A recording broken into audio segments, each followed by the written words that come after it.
house. and so immediately, knowing my mother, as I should after 44 years, well, it may have been more like 30-something back then, but as I knew to immediately start looking around, because she had seen something, and it's going to be funny as soon as I find it. And so I'm looking around, and sure enough, there on every table is this little plaque that says, hand-dipped ice cream. So, this is my mother's sense of humor. But it also had a more serious purpose, because this was how my mom ingrained in all of her kids a sense of alertness and awareness of watching the world around us. Because sometimes if I had seen that first, I could have done the same thing and she would have laughed, or my brother or whoever was with us. Well, this is also really close to curiosity and just a sense of wonder in the world. And it was this quality that attracts me to all of my best friends. Are insanely curious, and not just the original sense, but they're also very curious people.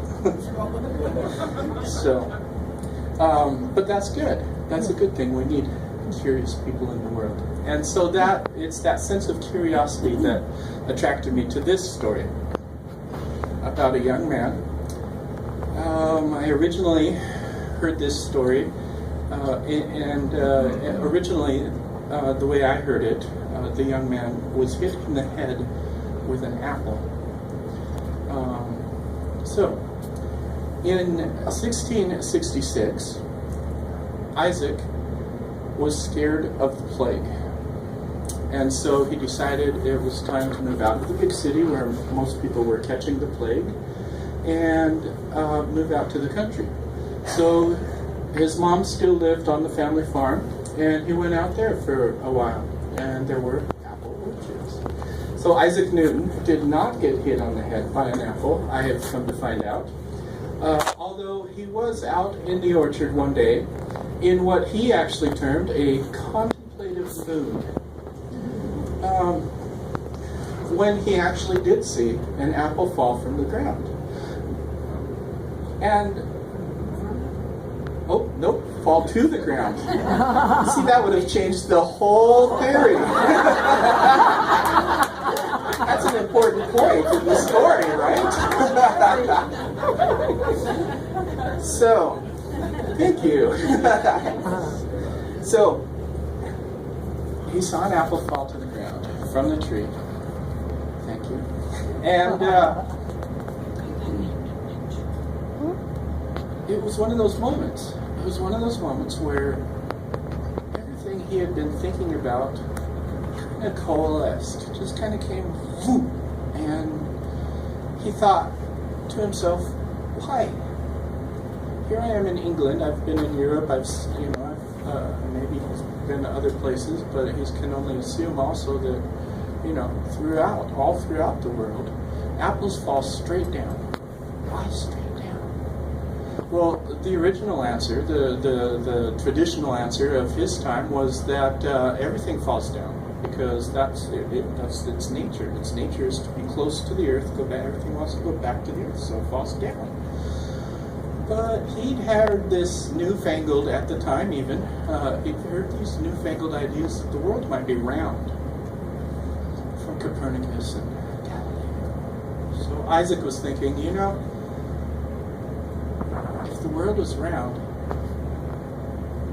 then everything, and if all apples are falling straight to the ground, that means that they're all falling towards the center of the earth. So, okay, that makes sense. That doesn't disprove their theory or prove anything, but that's something to think about.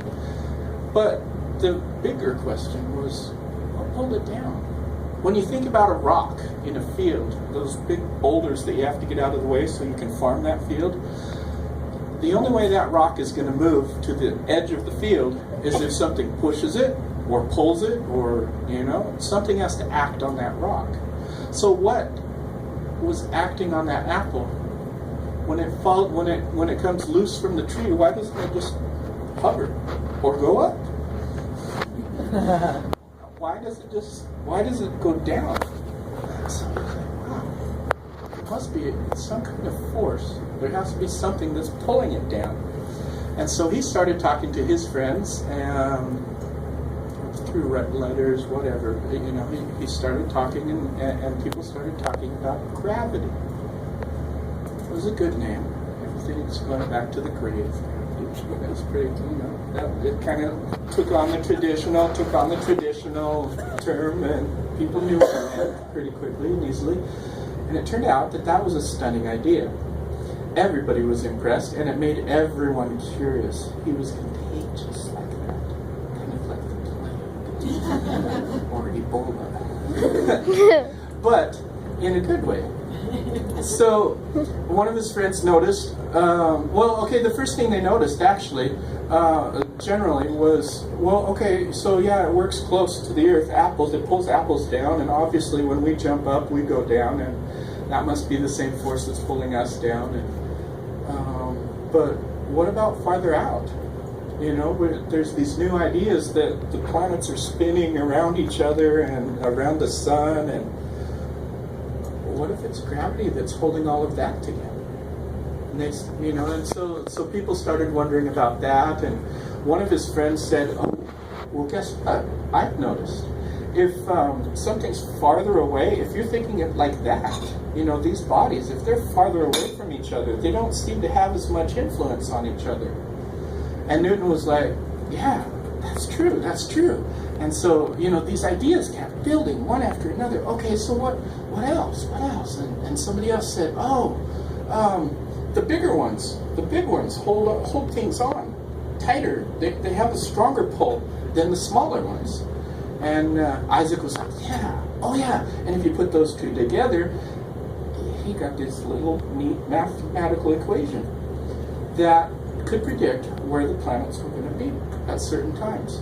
And it was a stunning set of equations, and it just kind of proved that the Earth was going around the sun, and the planets were going around the sun, and the moons were going around the planets. And in fact, he predicted so well that when they were watching Neptune and when they were watching, the one right before Neptune, Uranus, when they were watching that, they noticed it wobbled. It didn't follow the right path. And so immediately someone said, there must be something pulling it off course every so often. And that is how they discovered Neptune, the next planet. So it was pretty cool, and his ideas were so good that they lasted for 300 years before anybody else noticed or got curious about the subject again. They thought he had done it. That was it. That was what held the universe together, was gravity. Well, the problem was Mercury. That little tiny planet that is closest to the sun. When Newton first came up with these ideas, they realized that they weren't measuring very specifically. They didn't have the equipment to measure very precisely. And so it basically followed, but then every so often someone would go, hey, Mercury's off again. And they couldn't quite figure this out. So, somebody else, a young man named Albert in 1940s, he heard about that Mercury problem, and it made him curious. And he thought to himself, why would Mercury run different? And so he talked to his friends and thought about the ideas, and he realized that these huge objects like the sun were so huge that they were doing a couple things. They were bending space, and they were slowing down time around them ever so slightly. And it took 300 years before we had the instruments to precisely measure that. But he recalculated and kind of twiddled around with Isaac's theory and formulas, and all of a sudden Mercury started doing what it was supposed to again. Well, Mercury itself hadn't really changed any of its plans, but we kind of understood what Mercury had been doing all along, finally. But, you know, I don't know if you noticed, but I got to the end of this story once as I was practicing, and I realized we still don't know that second question. What's pulling the apple down? Yeah, we call it gravity, but what is it? What's gravity? Makes me curious. Now, the other thing I realized was that the sad thing about science stories is they're almost always cliffhangers.